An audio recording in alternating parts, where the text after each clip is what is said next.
Did the ninth largest country in the world with a whopping $2.1 trillion GDP just make a massive Bitcoin pivot? Donald Trump's new plan to buy 1 million Bitcoin is not only creating some FOMO in this giant that borders the United States, it's also creating nation state FOMO around the globe. Today, we're going to expose why the new Bitcoin nation state arms race is not only getting started and why you're not prepared for what comes next. So who are we talking about here? Who are we going after? Well, we're talking about a country that implemented one of the most hostile Bitcoin attacks in 2022.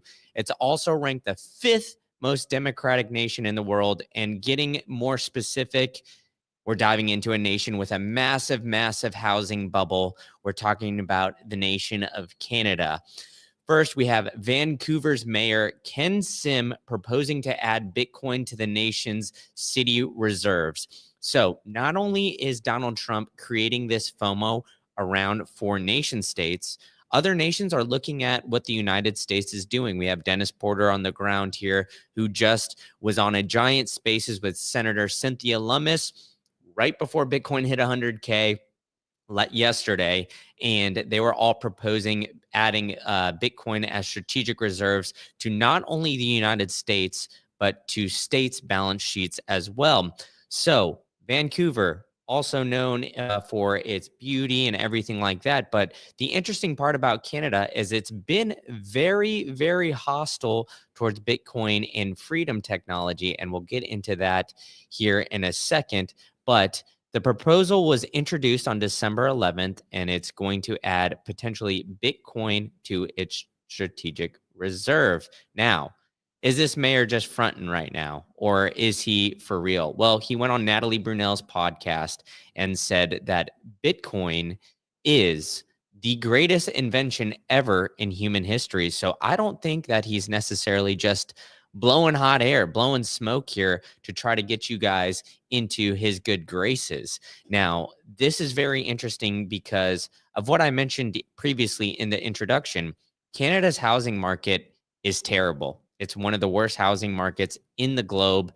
Many people describe it as a bubble. Even if you Google it right now, Canadian housing bubble, look at this. It's been experiencing a housing bubble since 2002, where prices have increased significantly.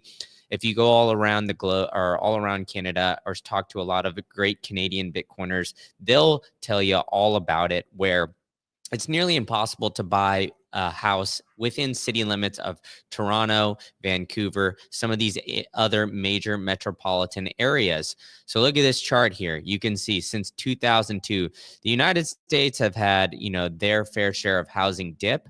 But the difference is in 2008 and even early 2000s, the U.S. saw housing drop drastically, right? Now we're seeing it kind of increase as far as like the real price housing index that's based on wages, that's based on dollar inflation, all these other kinds of things, where the Canadian housing market is rapidly increasing.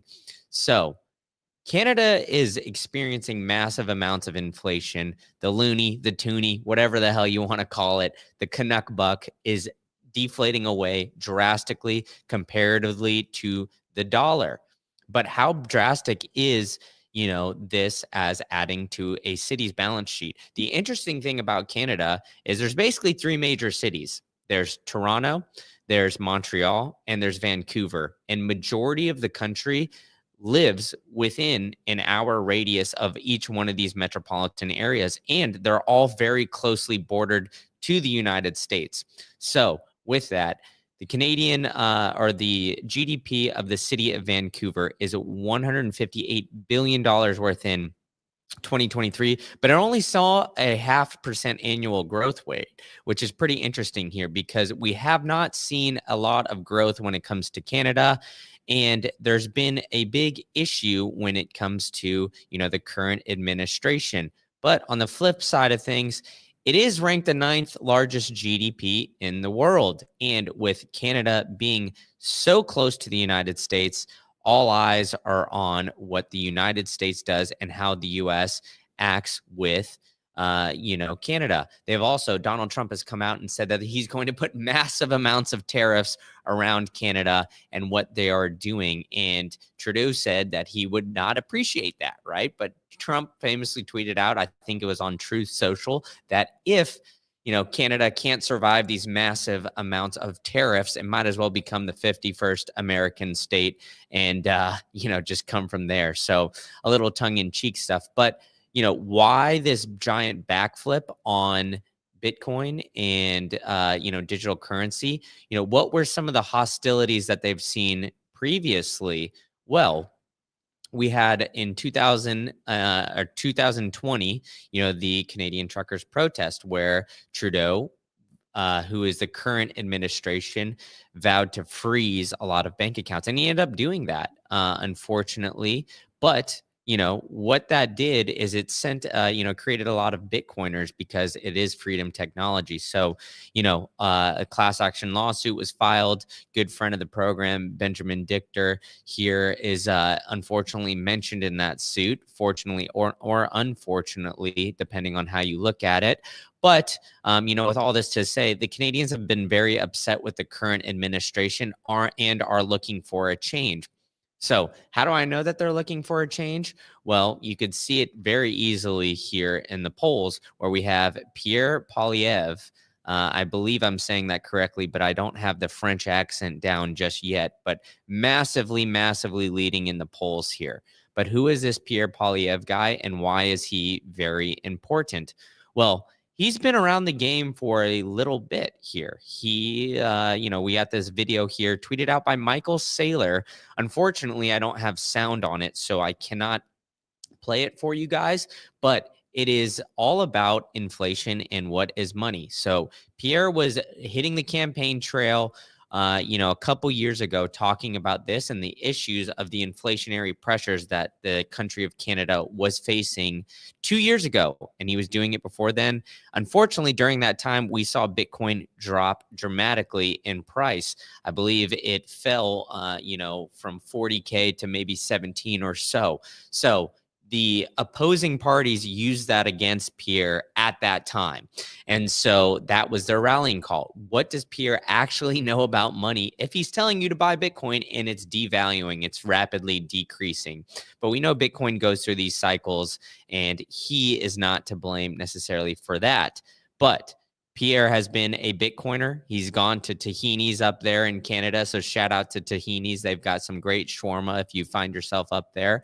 But he's also banning central bank digital currency in Canada because we've seen what could possibly happen, if a CBDC gets implemented in Canada. We've already seen frozen bank accounts.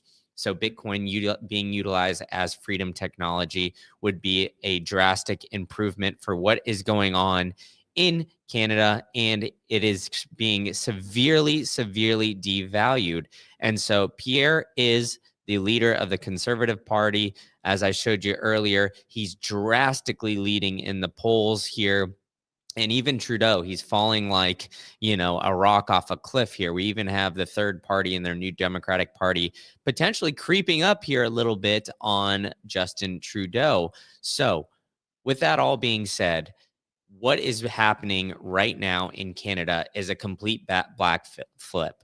And a lot of that is being led because, strictly the Canadian people cannot afford housing. They're facing inflation at a massive, massive clip.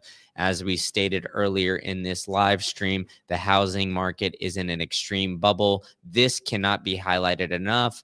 And so Canadians are looking for a way out. And so they're seeing that orange beacon of light. They're seeing Bitcoin as a way to potentially, get out of this inflationary bubble and utilizing Bitcoin as a safe haven.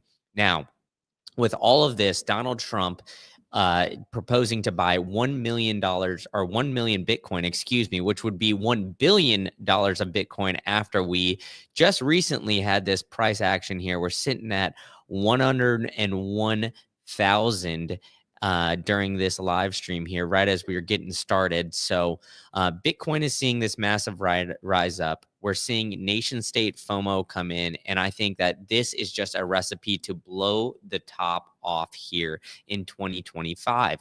We've seen massive amounts of increase throughout this entire year. I believe Bitcoin is up year to date almost 140% at 139.94 at this 101 mark that we're looking at right here during this recording. And so, if that were to happen again, another 140 percentage increase would be, pushing upwards of 250,000, which I would not be surprised if we get up to that within this next calendar year, 2025. To be honest with you, looking at all these different nation states, we're seeing the US, we've gone over Brazil, we've gone over China start to propose different laws when it comes to Bitcoin. And then on top of that, we have the ETF FOMO as well, where institutional investors are looking at this as the best performing asset since its creation year over year. It cannot be denied at this point. So the mission to scoop up as much Bitcoin as possible is going to happen. We have Morocco and other world leaders around the globe drastically getting in, and everybody is following the United States lead when it comes to this nation state FOMO. So Donald Trump getting in and seeing what happened in El Salvador, meeting with Bukele after he got elected, meeting with people like Javier Milei, who are trying to flip the monetary system in Argentina on its head, and then taking that a step further and going, and taking it into Bitcoin, I think would just be, a massive improvement and would drastically help the inflationary situation that we have going on across the globe. I mean, Bitcoin is this, safe haven. We've seen it drastically increase. Just adding a bit to the strategic reserve can change a country's trajectory. It can change a city's trajectory. It can change a business's trajectory. So all three of these factors here will drastically, improve over time. But with all this being said, I do think the power of Bitcoin is being able to hold it yourself and avoid any counterparty risk. I mean, we talked about highlighting, the bank's accounts freezing in Canada during the truckers' protest. Well, they can't take your Bitcoin if you've got it in cold storage. You've got these 12 to 24 words that you can store on a metal stamp seed punch plate. You can go to the shop here. You could buy yourself a full set utilizing promo code Green Candle. You could get 15% off your entire order. If you do that, you can get a full-on punch plate. You can get a 100K milestone titanium plate after we just hit this. So a historic moment here. We get this all here. So you can get your Bitcoin stored securely, monumental moment, and everything like that, all by utilizing Stampseed promo code Green Candle for 15% off. But if this seems like a daunting task for you, I can help you out. We can go to thebitcoinway.com/green candle. You can set up an appointment literally any single day of the week. And if you don't find a time that works for you, they got guys working around the clock all day, every day. So you can set up a 30-minute free consultation with them, and they will help you securely store your Bitcoin. Check your computer for any type of malware, viruses, or anything like that. Or if you're looking for a Plan B passport, they could do all that for you. So check out the fellas at Bitcoin Way. And remember, ladies and gentlemen, we've got nation state FOMO coming to the forefront here. So if you were an avid listener, I appreciate it. You guys beat the United States. You guys might have beaten BlackRock and others here as well. The biggest money managers in the world, you guys beat them to Bitcoin. So give yourself a little pat on the back. And remember, buckle up, stay humble, stack sats. Don't fall for anything during this, bull run. We also had some shit coinery going on. The Hawk to a chick. Don't believe in these meme coins. Just get forward or get into Bitcoin and, look at what you can do to stack more Bitcoin. And if you enjoyed this, smash the like, hit the subscribe button. I'm going to be doing more of these live streams. So I will see you all at the next one. So thanks for tuning in, and